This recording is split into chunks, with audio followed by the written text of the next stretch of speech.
چرا تو همه پاکت‌های سیگار دقیقاً 20 نخ سیگار هست؟ چرا 99% سیگارهایی که داره تولید میشه و فروخته میشه رنگشون سفیده؟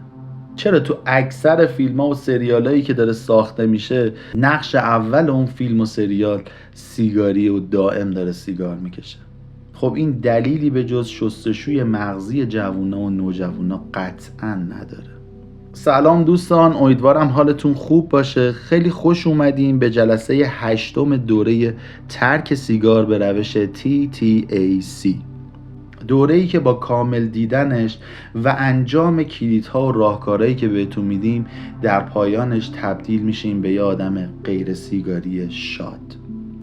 توی جلسه قبلی تا حدودی در مورد بحث شستشوی مغزی با هم دیگه صحبت کردیم و به این نتیجه رسیدیم که شرکت‌های دخانیاتی دارن هزینه‌های گزاف میکنن برای قشنگ نشون دادن سیگار، جذاب نشون دادن سیگار و اینکه سیگار رو یه مواد کاملا شفابخش نشون بدن و این موضوع رو توی مغز جوونا و نوجوانا جا بندازن که با سیگار کشیدن میتونن خیلی دستاوردهای مختلف داشته باشن توی زندگیشون و توی موقعیت‌های مختلف سیگار بهشون کمک میکنه که راحت‌تر اون موقعیت ها حل کنن و زندگیشون پیش بره، که متاسفانه تا حد زیادی هم موفق بودن و باعث شده نرخ افراد سیگاری زیر 18 سال به شکل عجیب و غریبی افزایش پیدا کنه و این واقعا خطرناکه.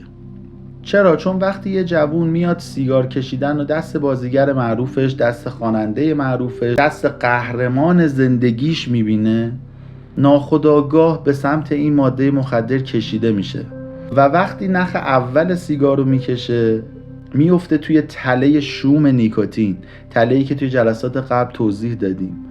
اون نخ سیگار بهش حال نمیده، باعث نشگی خاصی نمیشه و این جوون با خودش میگه این ماده بدبو که هیچ کاری هم برا من نکرد و هیچ نشگی خاصی هم به من نداد، خب من قطعا هیچ وقت معتادش نمیشم و هر وقت بخوام دیگه نمیکشمش، این که کار خاصی برا من نمیکنه. و این تله شوم نیکوتینه که ما توش گیر میافتیم و بعد از مصرف اولین نخ سیگار اون جوون میفته توی چرخه باطل نیکوتین.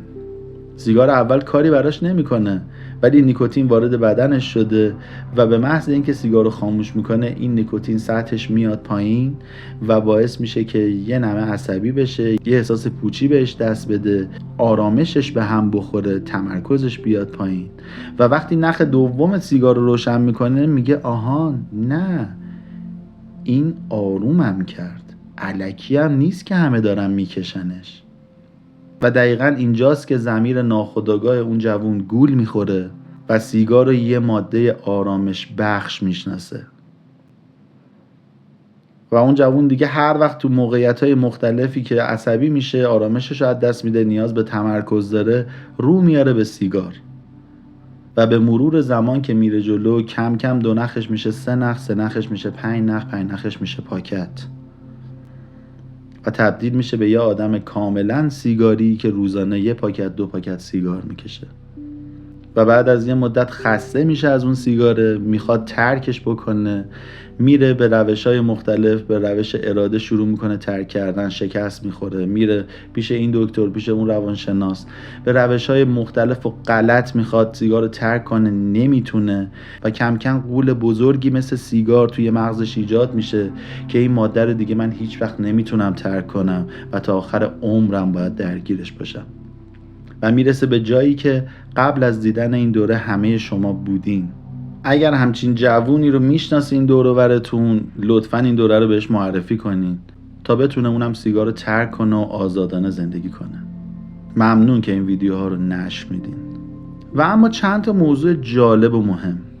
توی جلسات قبل در مورد چرخه نیکوتین صحبت کردیم و گفتیم که به محض روشن کردن سیگار ظرف مدت 7 ثانیه بدن آدم مملو از نیکوتین میشه، حس آرامش به آدم دست میده، آرامشی که سیگار قبلی ازش گرفته در اصل، و بعد از 45 دقیقه حدوداً 75% این نیکوتین از بدن خارج میشه و آدم احساس دوباره عدم آرامش و اون استرس و اون حسی که یه چیزی رو گم کرده توی بدنش ایجاد میشه و با سیگار کشیدن بعدی این موضوع دوباره حل میشه و این چرخه‌ایه که همجوری دائم داره تکرار میشه. و اینجا جواب سوال اول ویدیو رو میتونیم بدیم که چرا توی هر پاکت سیگار دقیقاً 20 نخ سیگار هست. ببینید ما 24 ساعت تو طول روز زمان داریم که 8 ساعتشو خوابی، میمونه 16 ساعت. این 16 ساعت رو اگر بیایم به دقیقه تبدیل کنیم و تقسیم بر 45 بکنیم میشه حدوداً 20. همون 20 نخ سیگاری که اکثر سیگاری ها نیاز دارن تو طول روز تا مصرف بکنن و اون حالت نسخیه رو نداشته باشن. پس ببینید رو تک تک اجزای این سیگاری که تولید شده و دست مردم رو مصرف میکنن رو کوچکترین مسائلش هم فکر شده.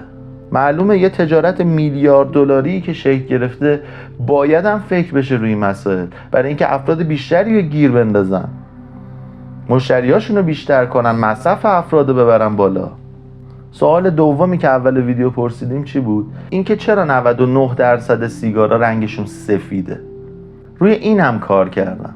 شاید الان پیش خودت بگی که بابا خب رنگ کاغذ سفیده دیگه از اول دیگه. نه، رنگ کاغذ سیگار، رنگ پیپر سیگار در اصل قهوه‌ای هم رنگ چوبه. میان از مواد سفید کننده استفاده میکنن توش. چرا؟ چون ناخودآگاهاً مغز ما وقتی رنگ سفید رو میبینه حس پاکیزگی، تمیزی و کم ضرر بودن بهمون دست میده. و خب این ماده‌ای که ما قراره بذاریم لب دهنمون و اون دودش رو استنشاق کنیم باید از دیدمون یه ماده تمیز به حساب بیاد، یه ماده کم ضرر به حساب بیاد. و در کنارش این که اون مواد سفید کننده‌ای که به اون پیپر سیگار میزنن باعث میشه سیگار نرمتر بسوزه و تو دستت خاموش نشه. فکر کن سیگاری که الان داری میکشی رو بخوای 20 بار فندک بزنی، هر کامی که میگیری برای کام بعدی خاموش بشه، معلومه مصرف سیگارت کمتر میشه. ولی وقتی نرم بسوزه تا اون ته فیلترش هم میکشی و حالم میکنی و مصرفت هم روز به روز بیشتر میشه و بیشتر توی این چرخه نیکوتینی که اومدن خیلی محاسبه شده و دقیق برامون طراحی کردن فرو میری. ولی با تمام این مواردی که هست و خیلی خبر دارن و خیلی هم بیخبرن ازش، چرا دولت ها جلوی فعالیت کمپانی سیگار رو نمیگیرن؟ چرا داره سالانه این همه هزینه تولید سیگار میشه؟ تا حالا به این فکر کردین؟ اون هزینه‌ای که بابت تولید سیگار میدن دولت ها 100 برابرش رو از مردم میگیرن. تو 1 سال سیگار بکش، هزینه یه دونه عصب‌کشی دندونت نمیشه، یه دونه ایمپلنت دندونت نمیشه. تو 30 سال سیگار بکش، خدایی نکرده ایشالله برای هیچ کس اتفاق نیفته، اگر یه مشکل ریوی پیدا بکنی باید بری 10 برابر اون هزینه‌ای که بابت سیگار تا اون تایم کردی رو بری پرداخت کنی به بیمارستانا. خب اینا همه درآمدزاییه برای دولت. خب از طرفی افراد با سیگار کشیدن اعتماد به نفسشون از دست میدن، سلامتیشون در خطر میفته دیگه. اون جون و رمقی که یه آدم سرزنده سالم داره ندارن، خیلی زود افسرده میشن، دائما تو طول روز دارن خودخوری میکنن، اعتماد به نفسشون میاد پایین که من چرا نمیتونم این لعنتی رو بذارم کنار، این چیه که من گیرش افتادم، چرا دندونام داره زرد میشه، چرا ریم خسخس میکنه، اصلا این لعنتی چیه تو دست من. وقتی این فکرها رو افراد میکنن خب سطح اعتماد به نفسشون میاد پایین دیگه، نایی برای حرکت کردن ندارن، نایی برای تغییر ندارن. و این دقیقاً چیزیه که دولت‌ها میخوان از مردم، یه مردم خنثایی که زندگیشونو کنن و تموم شه بره.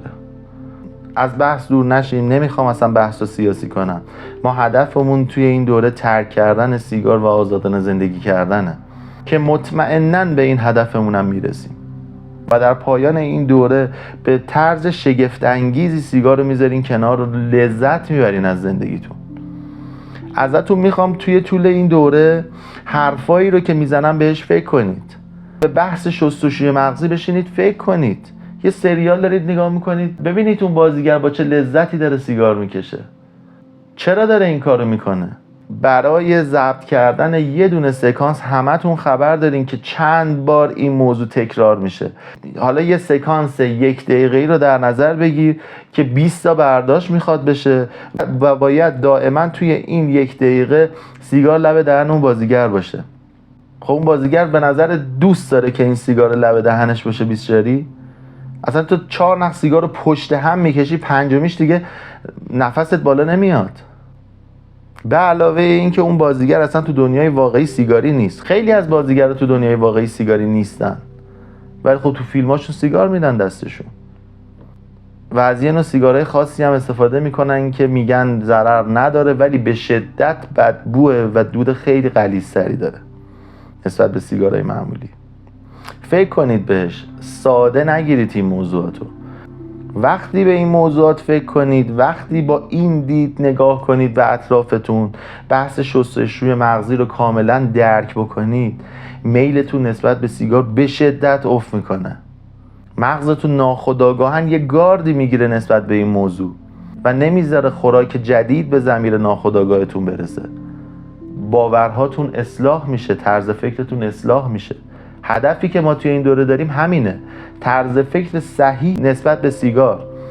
TTAC Thinking Through About Cigarette، درست فکر کردن نسبت به سیگار، اصلاح طرز فکر. وقتی طرز فکرتون اصلاح بشه، راحت تر از اون چیزی که فکر کنید سیگار رو میذارید کنار، اصلا دیگه نیازی ندارید و اون روز بسیار نزدیکه، روز 21 این دوره. خیلی ممنون از همراهیتون. لطفاً کانال یوتیوبمون رو سابسکرایب کنید، لطفاً ویدیوها رو شیر کنید برای دوستای سیگاریتون که اونا هم به جمعمون اضافه بشن. به امید سلامتی همه مردم جهان، مخلص.